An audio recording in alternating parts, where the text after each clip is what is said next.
That report was published just 3 weeks before Martin Luther King was assassinated. One of the notable aspects of the Kerner Commission report was that it examined not simply the foundational institutions that you would anticipate, policing, education, healthcare, our employment system, but also did a thorough examination of the role of media in this state of affairs. You know, watching these killings happen time and time again and feeling like this is business as usual, it is not surprising. It's disheartening and disgusting and saddening, but it is not surprising, unfortunately. And how do we actually get out of this moment? And so it felt like the George Floyd protest felt, as his little girl said, you know, Daddy, you changed the world. And it really felt like that for a moment. It was very difficult for me to stop thinking about the movie Birth of a Nation during that period, you know, which is Hollywood's first blockbuster and gave rise to the Klan. What I saw and what, you know, Ben Crump said he's told me in his documentary, is that the price of Black life has not equated enough to really count. We have to continue to fight the numbness, you know, because they want, I sometimes feel like if they throw enough at us, they'll feel like we won't, you know, this one we won't, after we get our way on this one, we'll stop. It is the most damning sort of statistic about Hollywood is that it is the least diverse business sector in American business. It is less diverse than finance. It is less diverse than oil and gas. Wow. It is less diverse than Donald Trump's cabinet was numerically. And it's not surprising to me that when you have the least diverse sector in American business writing the country's songs, and in so doing, writing the world's songs because of the nature of the way Hollywood exports these stories around the world, that you end up with a world that looks a lot like the world that we live in now. Despite that, dollar for dollar, Black films make better ROI than so-called white films. We outperform in international territories, despite the fact that people assume you can't sell Black films abroad on average. What we're really talking about is Black movies get 60% of what white movies get to make them, which is very ironically 3/5. I wrote a memoir called The Officer's Daughter that's about my cousin was murdered when I was 16 years old, and it's about kind of the repercussions within my Black law enforcement family and to myself.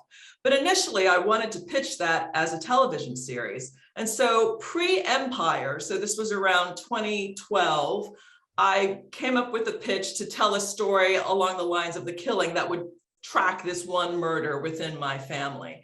And every place that I pitched it, in the room, to my face, said that there was no network that would buy a television show about a Black family. Could I change the family to a white family?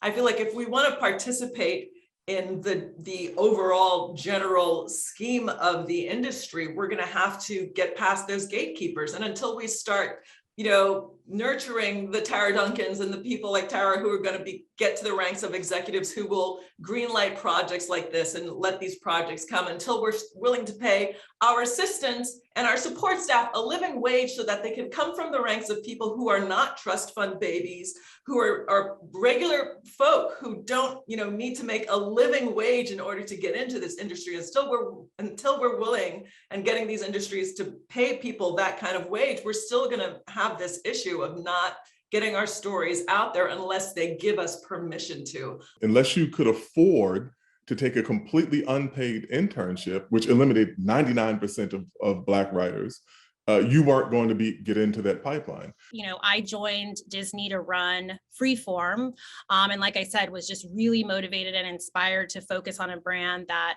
serves Gen Z and millennials who are very much changing our culture overall. But within, you know, my first year and my time there, we were able to create the Onyx Collective, which is a new general entertainment brand for the company that is focused solely on artists of color. Now that came about partially because of the times I've been in many companies as the only one, really only wanting to focus on stories for my family. stories for people who look like me, stories about people who are a part of my community. And fortunately, now I actually have an opportunity to build a brand and create a space where, there will be equitable budget levels. And our brand is solely focused on making sure that not only is there a pipeline of talent coming in, but that you're going to see that reflected on what's actually made and what you see programmed on our streaming platforms.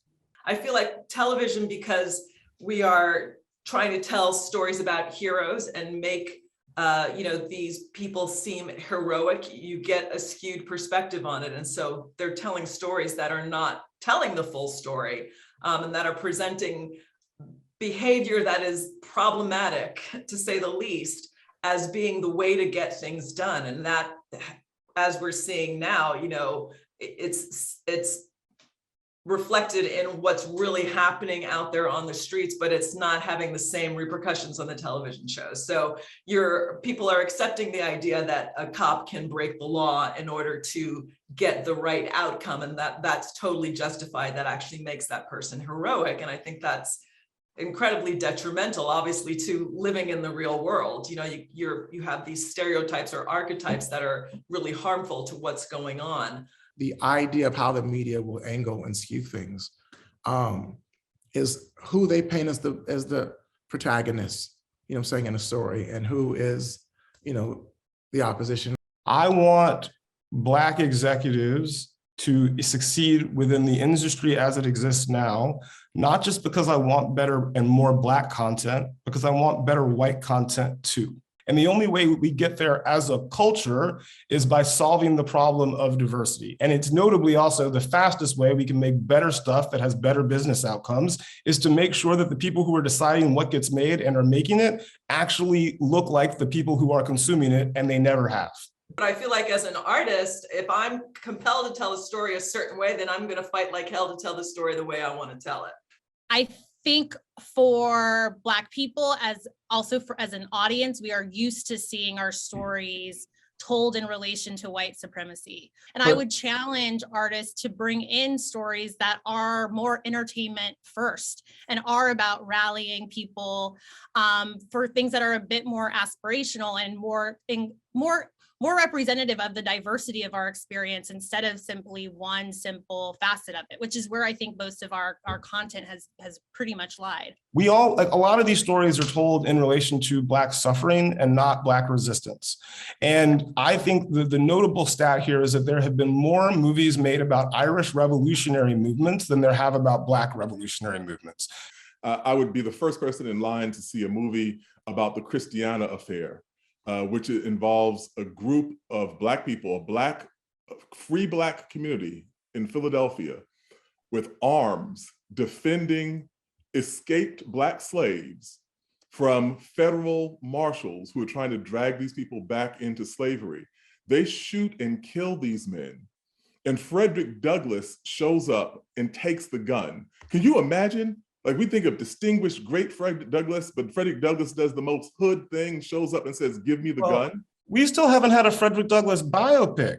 He was the most photographed American of the 19th century, and we didn't tell his story in the 20th century.